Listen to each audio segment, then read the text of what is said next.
let's not exaggerate President Putin's skill.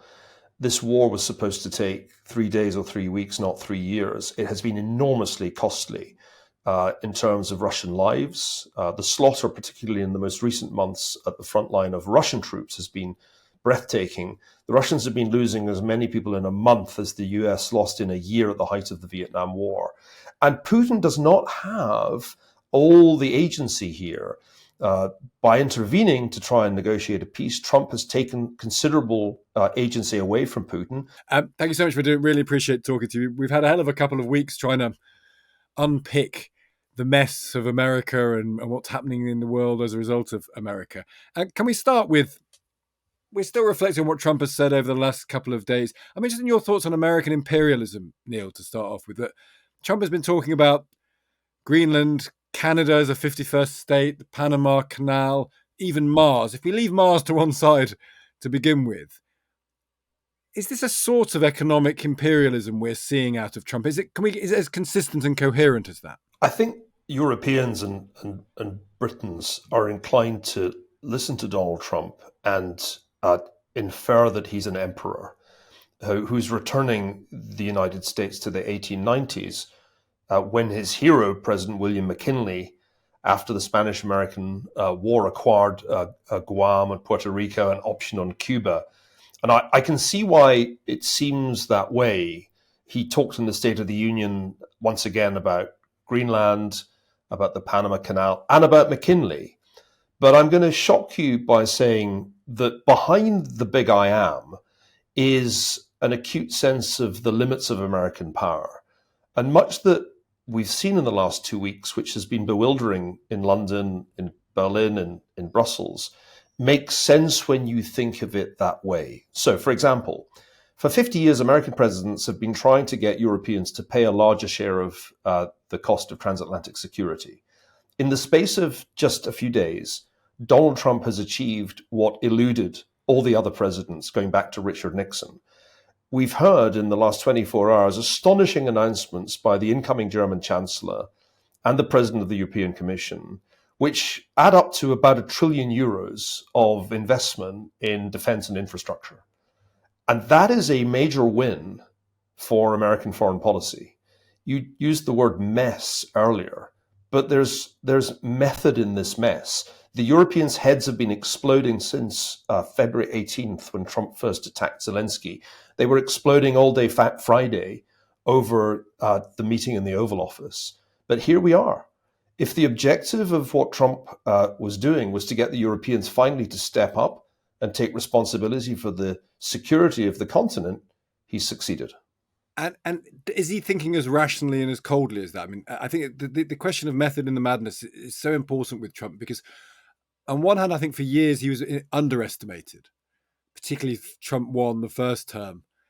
And then at the beginning of the second term, it felt like there might be a danger he was overestimated. Everyone believed he was seeing everything as a 4D chessboard and he had the mandate and he had good people around him. And it's quite hard as an outsider to try and judge the extent to which this is cold, rational talk, or it's gut instinct, or it's long-standing views on war and peace.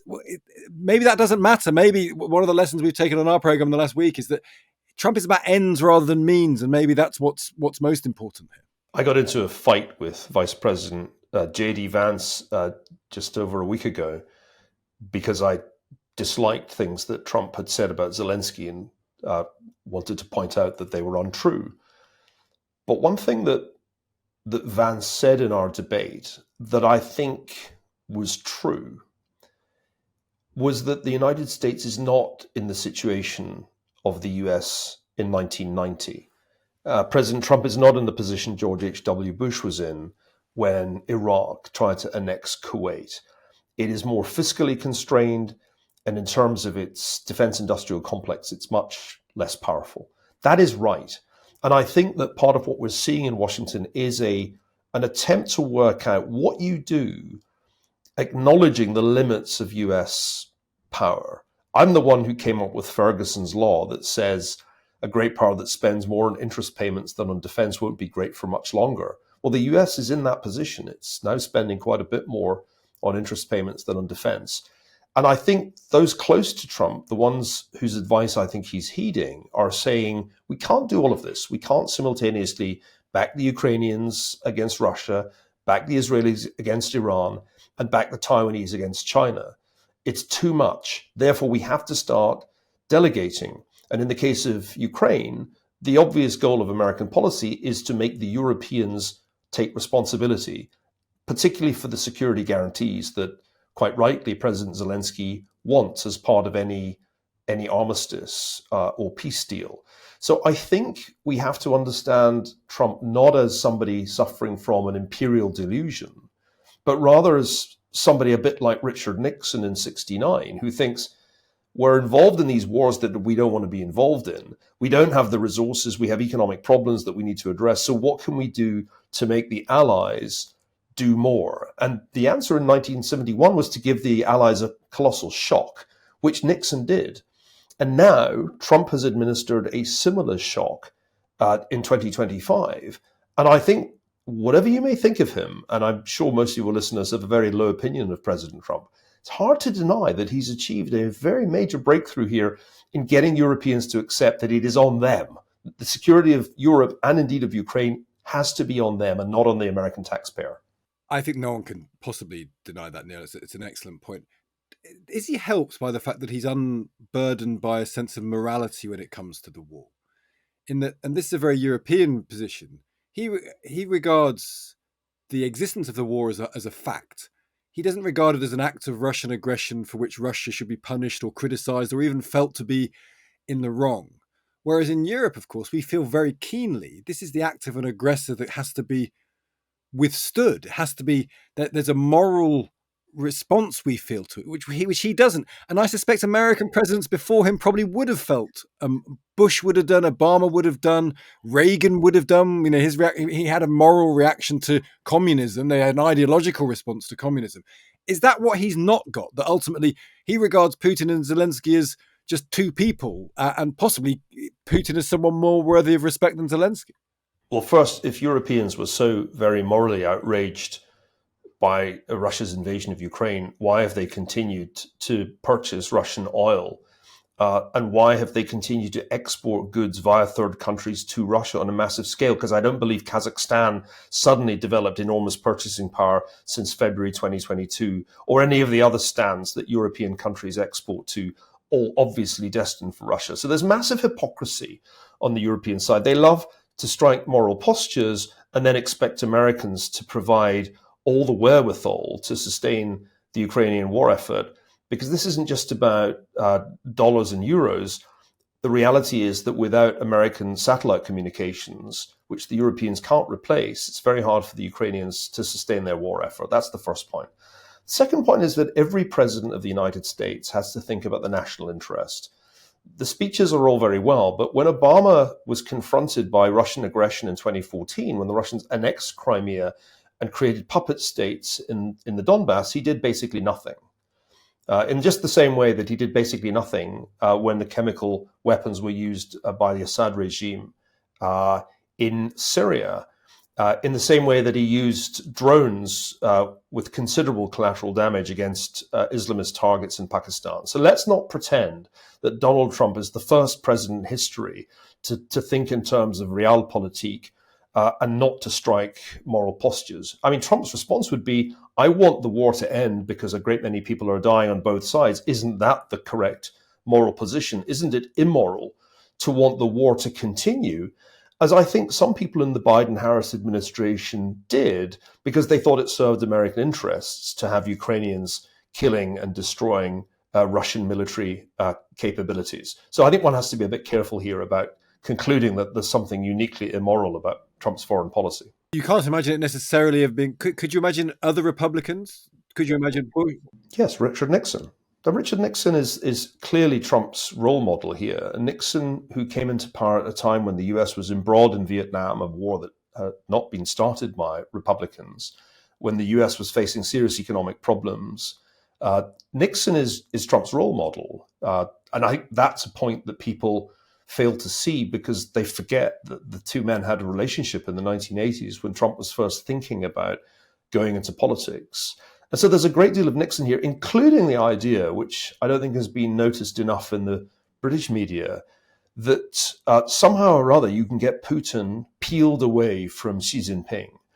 This is the reverse Nixon maneuver that some of Trump's advisors think is possible. In 1972, of course, Richard Nixon went to China, made up with Mao Zedong, who was certainly a more murderous person than Vladimir Putin, and changed the geopolitics of the Cold War. The theory that I've heard in Washington is, well, this is going to be reverse Nixon because we're going to get Putin to come over to us and break with China. Now, personally, I think this is completely unrealistic and highly unlikely to succeed because I think the relationship with Putin and Xi is so very close, and it's to their advantage to remain united and to exploit the divisions within the Western alliance system. But that is part of what they're thinking, and therefore it is a Nixonian tradition here that we're seeing revived. I guess, though, we still come across the practicalities of the real world in all of this. I think that's it's a very coherent argument that you're pitching.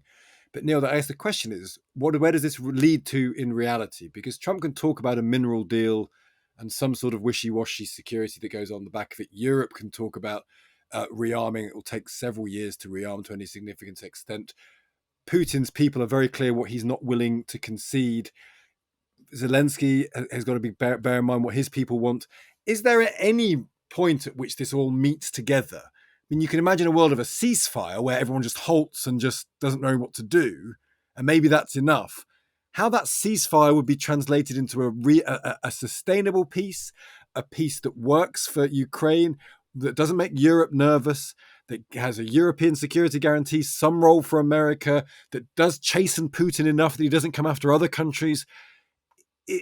Are all of those factors possible to come together, or is that unrealistic, do you feel? The way to think about this is that there are two plausible futures for Ukraine.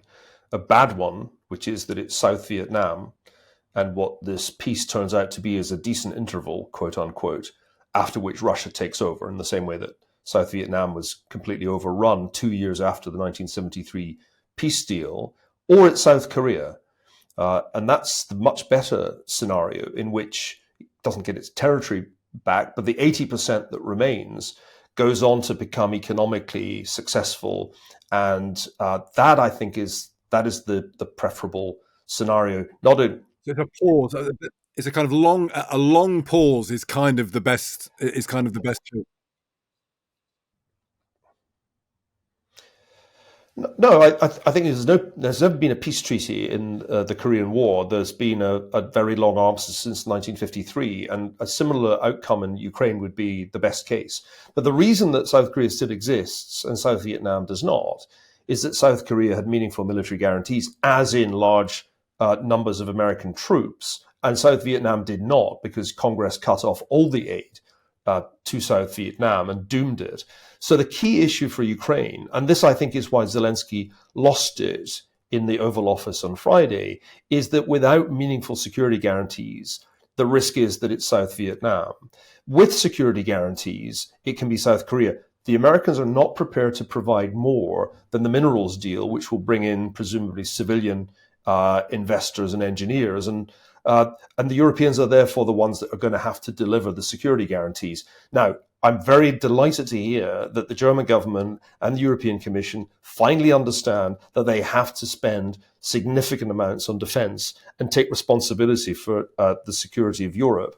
The question is, can they in the short run, and this is in weeks, compensate for the interruption of American aid? They failed to the last time this happened, because remember, we've seen a suspension of US aid to Ukraine before. It was done when the House of Representatives blocked it for 6 months, 23 into 24, and Ukraine immediately began to lose ground. So the Europeans have got to move very quickly, and so does Britain, to make sure that there are security guarantees that will deter further Russian aggression.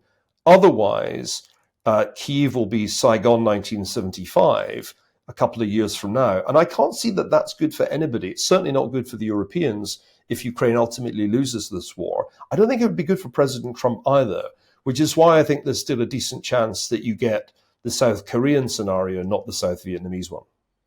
And does that South Korean scenario, as you've painted, involve some form of American support? So yes, Europe steps up. Yes, Europe rearms. That will take 2 or 3 years. There are other economic pressures, but as you say, there have been greater commitments thanks to what Donald Trump has said. But does it require something? America's got to give something more than a mineral deal to make it South Korea. Well, I don't think the United States is going to consider for a moment the presence of American troops. I do think that the United States is going to be involved in the reconstruction of Ukraine, and that's part of what the minerals deal is about. But I think it's a very clear, unambiguous signal that has come from President Trump. The security side has to be borne by the Europeans. That's the message that he's been trying to communicate for the last 2 weeks, and I think it finally got through. And just finally, what lesson will Vladimir Putin learn from all of this? Will he learn that Europe is now an awoken tiger and he'll need to check his ambitions? Or will he learn that actually, as America departs the field, there's possibility for further expansion somewhere else? Let's not exaggerate President Putin's skill. This war was supposed to take 3 days or 3 weeks, not 3 years. It has been enormously costly in terms of Russian lives. The slaughter, particularly in the most recent months at the front line of Russian troops, has been breathtaking. The Russians have been losing as many people in a month as the US lost in a year at the height of the Vietnam War. And Putin does not have all the agency here. By intervening to try and negotiate a peace, Trump has taken considerable agency away from Putin. Putin's also heavily reliant on Xi Jinping, who has supported the Russian war effort with vast quantities of Chinese dual-use technology. So Putin's not got all the cards in this poker game by any means, and he needs the pause. His armed forces cannot sustain operations at the level that we've seen it in the last 3 or 4 months for much longer because the casualties have been so high. So my sense is that Putin probably does at some point accept a ceasefire. The problem is that so far the Russian negotiators have given no sign of being willing to countenance, for example, President Zelensky remaining in power in Kyiv, or, for example, there being European forces in Ukraine as a guarantee of security. So we're a very long way away from even the outlines of a deal in the negotiations between the US and Russia. Don't hold your breath, Stig, expecting peace.